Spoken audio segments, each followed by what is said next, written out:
Okay, I want to speak about something that I know rare thing for most people on Facebook, on the web, on YouTube.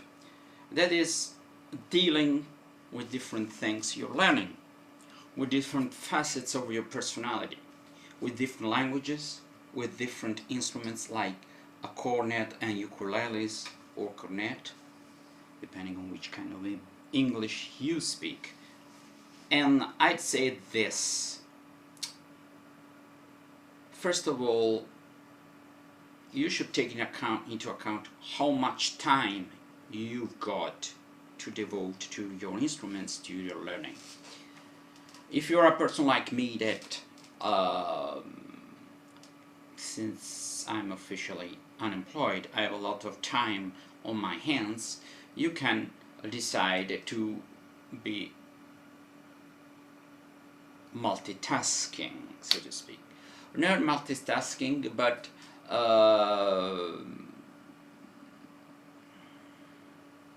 to learn different languages or different musical instruments.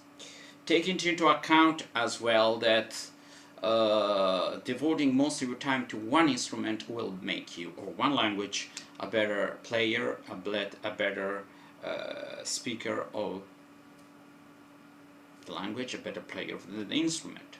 Another thing is, do I want to be on a medium level on different instruments because I like diversity? On medium level doesn't mean that you're bad. It means you will never be a virtuoso of that instrument, and you can live with that. But you will play other instruments, and I have the joy of playing the trumpet or the cornet, so to speak. Yeah, it's the cornet, and the joy of playing a guitar, and I like both, and I cannot make up my mind. If I didn't have enough time, I should make a decision. But when it comes to dealing with different things, remember that when it comes to languages, if you are perfectly bilingual, there will be very few people who can detect that. If you speak 7 languages, you should have another person who speaks all the other 7 languages and to assess your level. So most of the times, if somebody speaks 4 languages and I just listen to the accent, and I can only detect whether the way he speaks the languages is the same way I hear when I hear that language spoken by native speakers. And sometimes this person gets the musicality, but he can place a different sound that exists in that language in a different context, and that's wrong, but the whole thing sounds like a native speaker, and you're so happy with that, and you get a lot of kudos, compliments, people lionize you, and so on, so on, so on and so forth. But that is very superficial. Some people say, oh, people admire me for that.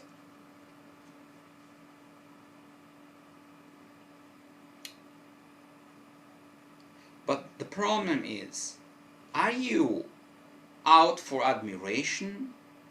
Do you want that, or do you want to be good, and then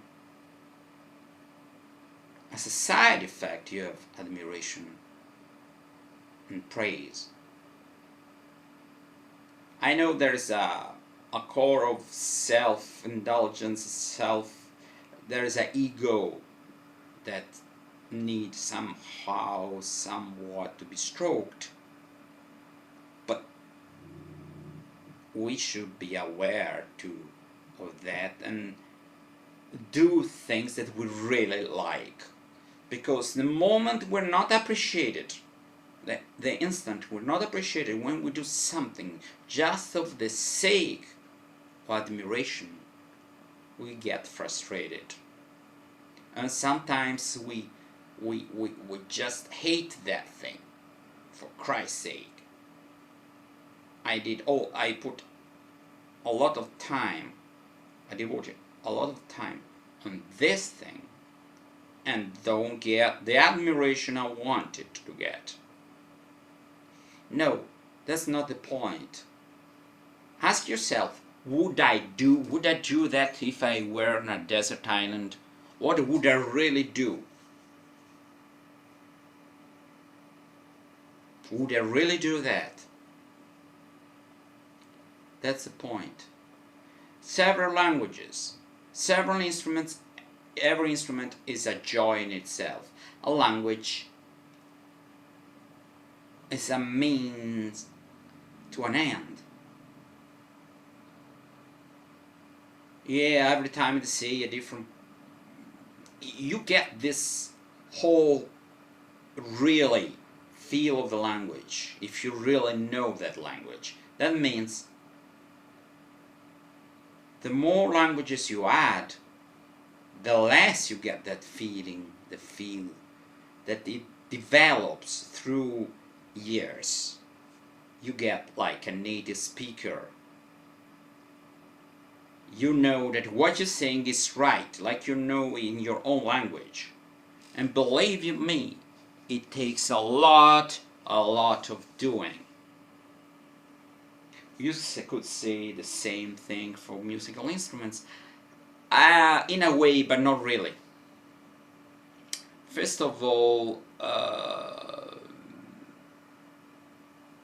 that's not that definition of native speaker when it comes to musical instruments. It's kind of different. That's why it's art.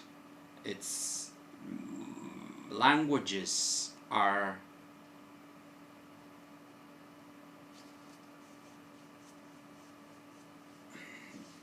I mean, you cannot get unless you put art into the language. That's poetry, that's acting, that's writing.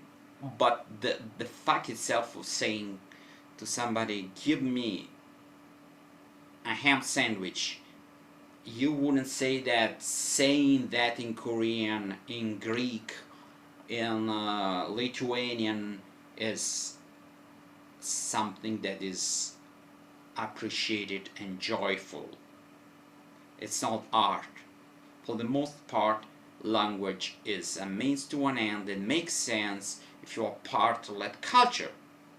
Yes, you get the Korean feel, not only through learning Korean, that's a big mistake, but through dealing with Korean people, through that language, you get the feel. You have to deal for meaningful purposes. I mean, you really need to speak that language because you are surrounded by Korean people or Korean context. But doing that without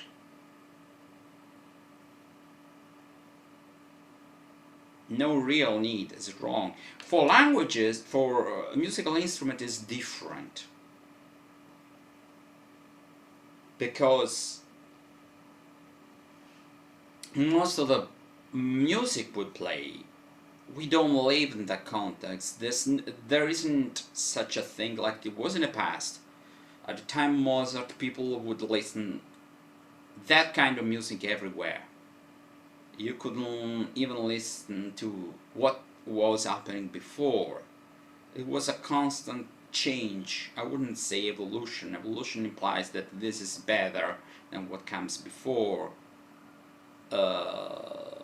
In our mind, not necessarily the word evolution. Ex volvere, I mean, unwrap from something, you know. But I really find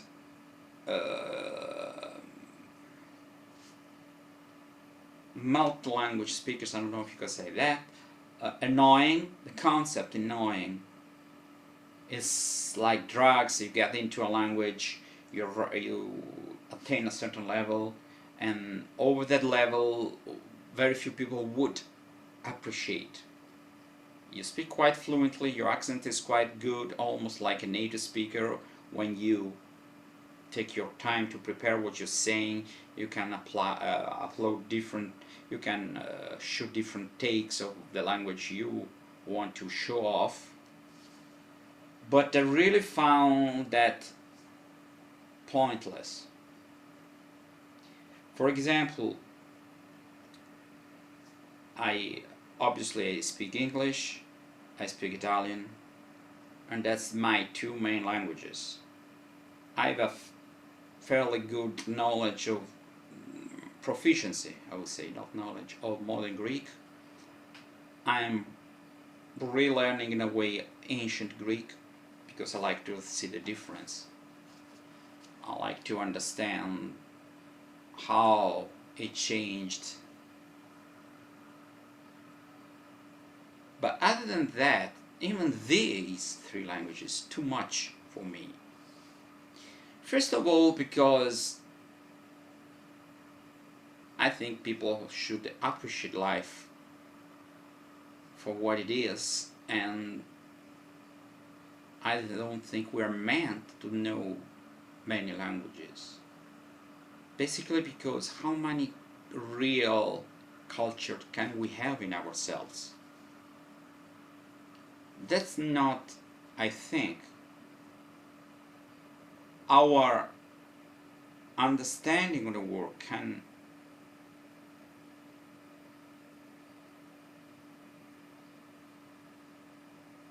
expand. Every time you put a new language inside your brain, it's constantly working its way against the other language you already know. And you are reassess, readjust, reset your whole mindset in order to speak that language. Because languages are not staunch compartments. So sometimes only through languages, I find myself that I want to express something, but I have this notion in Greek, but you wouldn't even think of that in Italian. Say that's an enrichment. No, that can be a problem. Use a word that has some connotations, and the same word with the same origin. For example, you say commotion.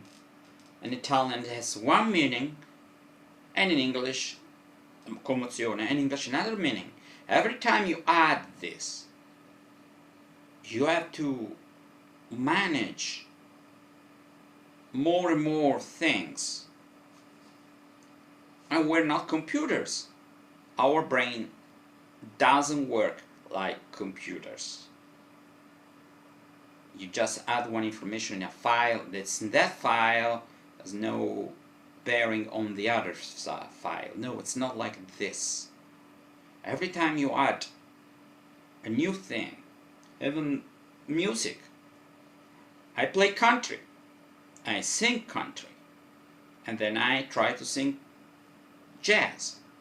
I would say I should really study jazz singing in a way that not only stands alone, holds water, but is so fixed in my mind that it's not influenced, by the way, by my country music singing.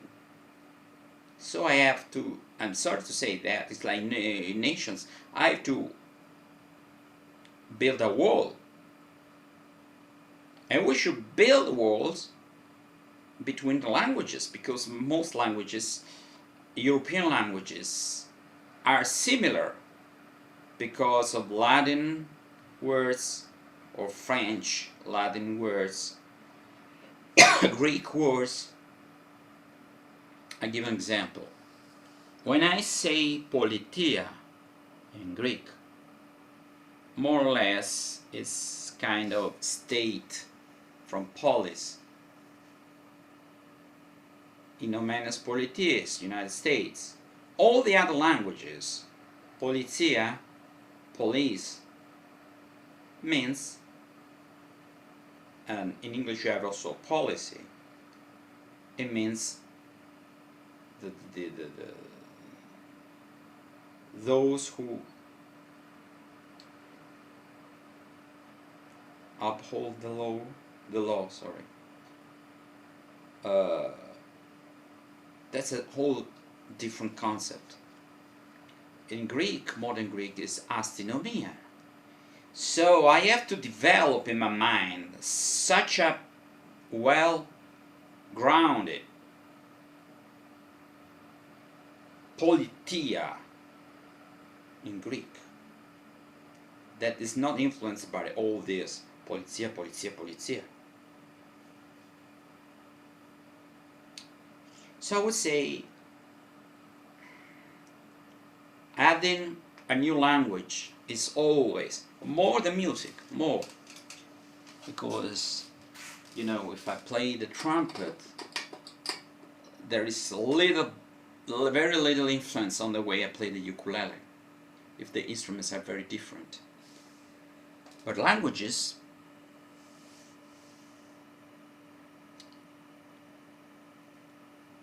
there's more instinct. You don't have time to think, to prepare what you're saying if you really know the language. So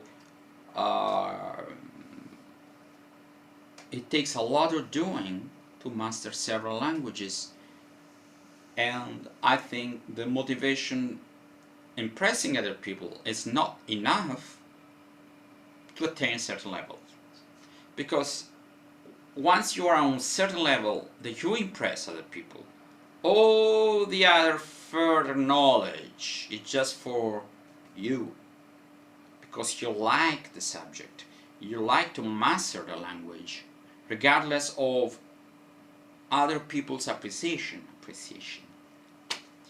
So I'd say, first of all, you never end learning. And once you think you know one language, because people tell you how good you are, you stop learning, because that's the kind of motivation that leads you up to a certain level, not any further. I always learn. It comes back to what I was saying. I always underline things in English because I want to remember how I would say in Italian in order to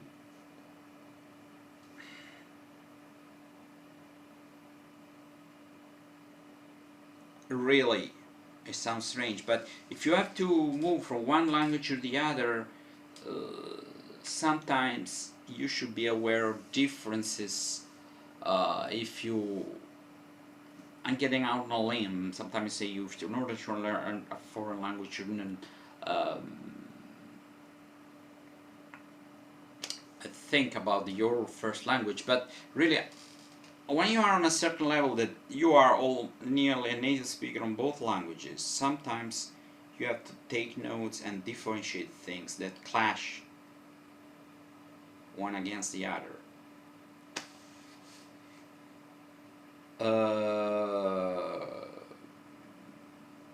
So I'd say the whole concept of learning things to impress other people.